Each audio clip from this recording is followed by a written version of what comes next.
ایمان کی ہے اور ایمان کے بارے میں یہ بات بہت زیادہ اپیلنگ ہے کہ ایمان ایک حالت میں نہیں رہتا. اور ایمان کی یہ بھی بڑی خاص بات ہے کہ ایمان جو ہے وہ ECG رپورٹ کی طرح بنتا ہے. یہ اوپر گیا یہ نیچے آیا، یعنی لمحے لمحے لمحے لمحے یہ رپورٹ تیار ہوتی رہتی ہے، گھٹتا بڑھتا ہے. ایمان کا تعلق قول سے بھی ہے اور ایمان کا تعلق عمل سے بھی ہے. کبھی کبھی ہماری بات ایسی ہوتی ہے، اس بات کی وجہ سے ہمارا ایمان گھٹ جاتا ہے. کبھی کبھی ہماری اچھی بات کی وجہ سے ایمان بڑھ جاتا ہے. جیسے یہ بتائیں کہ سیلف لو اور سیلف بلیف کے زمانے میں کہ جب ہر کوئی اس کی بات کرتا نظر آتا ہے تو ہمارا ایمان کہاں جا کے فٹ ان ہوتا ہے؟ اللہ تعالیٰ یہ نہیں چاہتے کہ ہم اپنی ذات سے اپنی ذات کو بالکل اگنور کر دیں، اپنے آپ کو اپنے کردار کو پست کر لیں، اپنے حق کے لیے کھڑے نہ ہو. اللہ تعالیٰ یہ تو نہیں چاہتے. اللہ سبحانہ تعالیٰ یہ چاہتے ہیں کہ ہم اپنے لیے بھی سٹینڈ کریں، لیکن اللہ کے قانون کے مطابق، بندوں کے قانون کے مطابق. ہمارے علماء کے درمیان اس پر بہت زیادہ بات چیت ہے کہ ایمان سٹیٹک چیز ہے یا ایمان گھٹتا اور بڑھتا ہے. جیسے امام بخاری نے اپنی صحیح میں باب باندھا ہے، الایمان یزید و ینقص، ایمان گھٹتا بھی ہے اور بڑھتا بھی ہے. اور ایک اور باب باندھا ہے، الایمان هو القول والعمل، ایمان قول بھی ہے، بات بھی ہے اور عمل بھی ہے. تو بات یہ ہے اور ایمان کے بارے میں یہ بات بہت زیادہ اپیلنگ ہے کہ ایمان ایک حالت میں نہیں رہتا.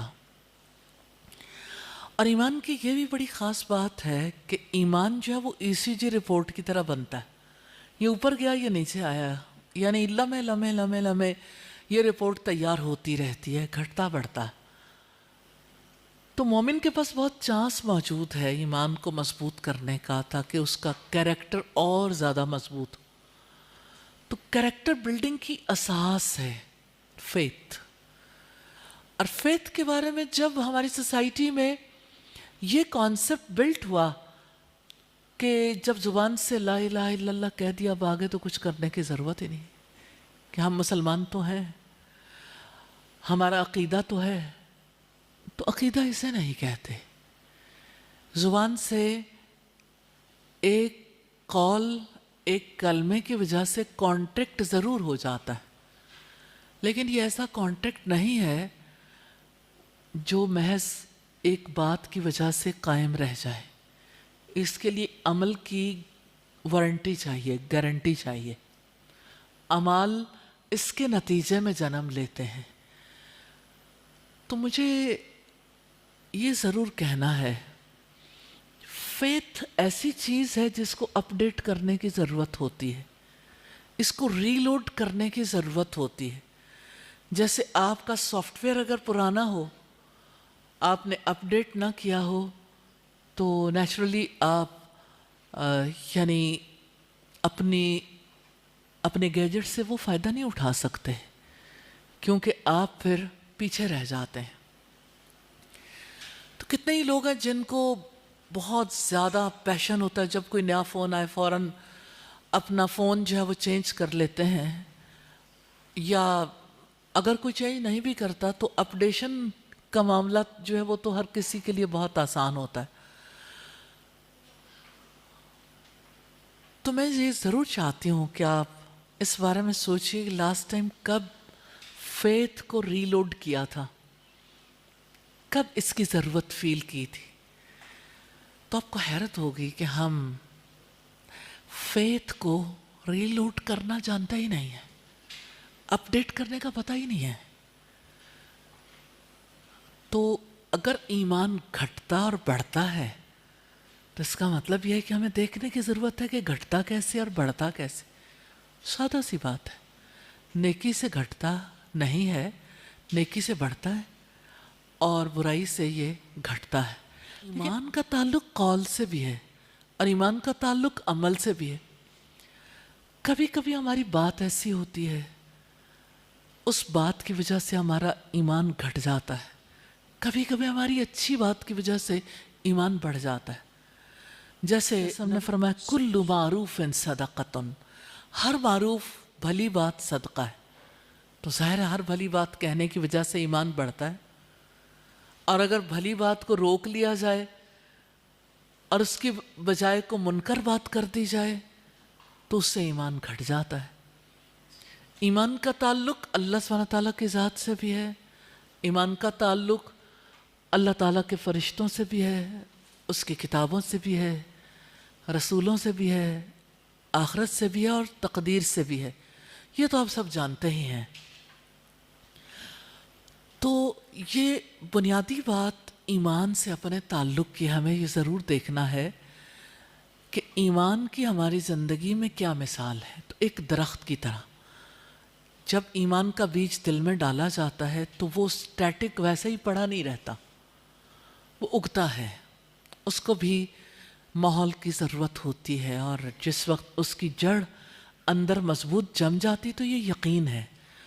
اور جس وقت ایک انسان اس ایمان کی وجہ سے اللہ سبحانہ تعالیٰ کی عبادت کرتا ہے تو اس کا تنا مضبوط ہوتا ہے. یہ شاخیں، یہ دراصل خلق ہے، اخلاقیات، انٹرپرسنل ریلیشن شپ، اور اس کے جو فروٹ ہیں وہ انسان کے اخلاق ہیں. جی استاد صاحب، یہ جو آپ بات ایمان کی کر رہے ہیں، نارملی سوسائٹی میں کوشچن ریز کیا جاتا ہے کہ ایمان رکھنے والے جو لوگ ہیں وہ زیادہ ماڈرن سوسائٹی میں فٹ ان نہیں ہو پاتے. آپ کہتی تو ہیں کہ سافٹ ویئر اپلوڈ کرو، لیکن جب بہت سارے اپلوڈنگ ہوتی ہے تو بہت یا ری لوڈ کرو یا سافٹ ویئر اپڈیٹ کرو تو بہت سارے بگز بھی آ جاتے ہیں. اور نارملی یہ کانسیپٹ ہے کہ جو ہماری ماڈرن سوسائٹی ہے، ایمان، کیونکہ ایک نارمل کانسیپٹ ہے کہ I am a spiritual but not a religious, تو یہ اس کے بارے میں آپ کیا کہتی ہیں؟ مجھے ایسا لگتا ہے کہ بہت ساری غلط فہمیاں ہیں فیتھ کے میدان میں، کہ لوگ کہتے ہیں ہم اسپرچول ہیں لیکن ہم ریلیجس نہیں ہیں. اصل بات یہ ہے کہ اسپرچول ہونے سے مراد یہ ہے کہ انسان جو ہے وہ صرف اپنے فزیکل باڈی کا نہیں، اپنی روح کا بھی خیال رکھ رہا ہے. تو روح کی اسٹرینتھ تو ایمان سے ہے، اور یہ کنیکشن ہے اللہ سبحانہ تعالیٰ کے ساتھ. تو جس اسپرچویلٹی میں یہ کنیکشن ہی نہیں ہے وہ اسپرچویلٹی تو نہیں ہے. تو جو ہمیں ریلیجن بتاتا ہے وہ اس میں جو اس کی جڑ ہے، بنیاد ہے، وہی اسپرچویلٹی ہے. That is faith. اور اگر کوئی فیتھ کو اسپرچویلٹی نہیں سمجھتا تو یہ فیک اسپرچویلٹی ہے. That is not real spirituality. صحیح. یہ بتائیں کہ سیلف لو اور سیلف بلیف کے زمانے میں کہ جب ہر کوئی اس کی بات کرتا نظر آتا ہے تو ہمارا ایمان کہاں جا کے فٹ ان ہوتا ہے؟ جہاں تک سیلف کا تعلق ہے، اللہ سبحانہ تعالیٰ نے آسمانوں پر سب سے پہلے اسی چیز کو تو دکھایا تھا. جب آدم علیہ السلام کو اللہ سبحانہ تعالیٰ نے پیدا کرنا تھا اور فرشتوں سے کہا تو فرشتوں نے کہا آپ ایسے کو پیدا کریں گے جو زمین میں فساد کرے گا، خون بہائے گا. تو اللہ تعالیٰ نے یہ کہا تھا جو میں جانتا ہوں وہ آپ نہیں جانتے. پھر جب فرشتوں سے کہا آپ سجدہ کرو تو سب نے کیا سوائے ابلیس کے. That was the time of self. First time self introduced ہوئی تھی. اس وقت ابلیس نے کہا تھا کہ آپ نے مجھے آگ سے بنایا، اس کو مٹی سے. آگ اوپر کو جاتی ہے، مٹی نیچے کو جاتی ہے. انا خیر من، انا کہتے ہیں میں، سیلف، کہ میں اس سے زیادہ اچھا ہوں. ایک فیک بات ابلیس کے ذہن میں آئی تھی کہ اللہ سبحانہ تعالیٰ کا حکم نہیں، سیلف زیادہ بڑی ہے. اس سے پہلے کوئی اس یونیورس میں ایسا کانسیپٹ موجود نہیں تھا. جہاں تک سیلف کا تعلق ہے، اللہ سبحانہ تعالیٰ نے ہمارے قرآن میں ہمیں یہ بتایا ہے، 3 اس کی صورتیں ہیں. پہلی صورت ہے جو یوسف علیہ السلام کی سٹوری میں سامنے آتی ہے، ان النفس لامارۃ بالسوء. بے شک نفس جو ہے یہ برائی پر آمادہ کرتا ہے. سیلف، اس کے اندر یہ خصوصیت موجود ہے، یہ برائی پہ آمادہ کر سکتی ہے. ضروری نہیں کہ ہر ایک کو کرے اور ہر وقت کرے. دوسری صورت سورہ القیامہ میں ہمیں ملتی ہے سیلف کا انٹروڈکشن. اللہ سبحانہ تعالیٰ کہتا ہے لا اقسم بیوم القیامہ ولا اقسم بالنفس اللوامہ.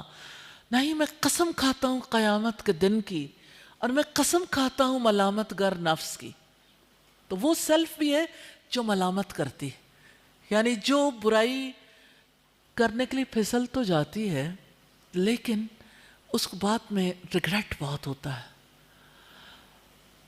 قیامت اور ملامت دو چیزوں کو اللہ سبحانہ تعالیٰ نے اکٹھا کر دیا کہ ملامت بتاتی ہے قیامت آنے والی ہے، اور قیامت کی وجہ سے ملامت پیدا ہوتی، کیونکہ جو اپنے آپ کو آنسریبل سمجھتا ہے، اکاؤنٹیبل سمجھتا ہے، اس کے اندر ریگریٹ آتا ہے. تو جو اکاؤنٹیبل نہیں سمجھتا وہ تو سرکش ہو جاتا ہے. اور تیسری چیز جو آئی ہے وہ ہائیسٹ رینک ہے سیلف کا. اللہ سبحانہ تعالیٰ نے فرمایا یا ایتھا النفس المطمئنہ، اے اطمینان والی جان، ارجعی الی ربک راضیۃ مرضیہ، لوٹ چلو اپنے رب کی طرف، تو اس سے راضی وہ تجھ سے راضی. فادخلی فی عبادی وادخلی جنتی، میرے بندوں میں داخل ہو جاؤ اور میری جنت میں داخل ہو جاؤ. جسٹ امیجن، ہائیسٹ رینک ہے سیلف کا. نفس کے بارے، انسانی جان کے بارے میں اللہ سبحانہ تعالیٰ نے جو پیک کی بات کی ہے وہ یہ کہ اس سیلف کو الف بلندی کیسے مل سکتی ہے. نمبر 1، ارجعی الی ربک، لوٹ چلو اپنے رب کی طرف. موت کے وقت تو لوٹنا ہی ہے، لیکن زندگی میں اللہ تعالیٰ چاہتے ہیں کہ انسان اللہ تعالیٰ کی طرف رجوع کرنے والا بن جائے، لوٹنے والا، اس اپنی سوچوں سے، اپنے خیالات سے اللہ سبحانہ تعالیٰ کے ساتھ کنیکٹیوٹی ہو تو انسان لوٹ کر اس کے پاس جاتا ہے. راضیتم مرضیہ، تو اس سے راضی میں تجھ سے راضی. یعنی جب انسان اللہ کی رضا کو اپنی ٹاپ پریورٹی پہ رکھتا ہے، سپر ویلیو ہے اللہ کی پلیئر کے لیے زندگی گزارنا، ہر کام اللہ سبحانہ تعالیٰ کی رضا کے لیے کرنا. کیونکہ سیلف کی ڈیمانڈ یہ ہے کہ اپنی خوشی کے لیے جیو، جو من چاہے وہ کرو. اور آپ دیکھیں کہ جدید دنیا میں اسی چیز کو سپورٹ دی جاتی ہے، کھا لے پی لے جی لے، ایٹ ڈرنک اینڈ بی میری ٹمورو وی میں ڈائے. عمر خیام نے کہا تھا کھا لو پی لو کل تو مر جانا ہے. بابر بیش کوش کے عالم دوبارہ نہیں، بابر ایش کر لو کیونکہ جان دوبارہ نہیں آنا. یہ کانسیپٹ ہے، لوگوں کے تصورات ہیں زندگی کے بارے میں. اور اللہ سبحانہ تعالیٰ نے یہ بتایا دیکھو اللہ کی طرف رجوع کرنا ہے تو کیا کرنا ہے، فادخلی فی عبادی. اکیلے سفر نہیں کر سکتے، یہ سیلف اکیلی رہے گی تو تنہائی کا شکار ہو جائے گی. ایک اکیلا 2 11، ایک اکیلا قابو آ جائے گا شیطان کے. پھر کیا کریں، وادخلی جنتی، جنت جانے کا راستہ ہے، میری جنت میں داخل ہو جاؤ. تو آپ سوچئے سیلف، اجتماعیت، آرگنائزیشنل لائف، مل کے اللہ سبحانہ تعالیٰ کی پلیئر والے کام کرنا اور جنت میں داخلے کے لیے تیار ہو جانا. تو جو سیلف لو ہے نا، دراصل اللہ لو کے مقابلے میں سیلف لو کا مطلب ہے خود پرستی. قرآن ہمیں یہ بتاتا ہے افرأیت من اتخذ الہہ ہواہ، کیا آپ نے اس شخص کو دیکھا ہے جس نے اپنی خواہش نفس کو اپنا خدا بنا لیا ہو، یعنی جس کے لیے اس کی ڈیزائر سب سے بڑی چیز ہے، وہ اپنی ڈیزائر کے لیے جیتا ہے. اور اللہ صلی اللہ تعالیٰ نے مثال دی ہے ان کی کہ جو اللہ کی رضا کے لیے اپنی جان بھی دے دیتا. کتنا ڈفرینس ہے اللہ کے لیے جینے میں اور جان دینے میں، اور ڈیزائر خواہشات کے لیے جینے میں. تو جو خواہش نفس کو اپنا معبود بنا لیتا ہے، ایک وہ ہے جو خواہش کے لیے جیتا ہے، وہ خود پرست ہے. 2 ڈفرینٹ مذہب ہیں، خود پرستی کا دین ہے اور خدا پرستی کا دین ہے. خود پرستی کا دین خود غرضی کا دین ہے.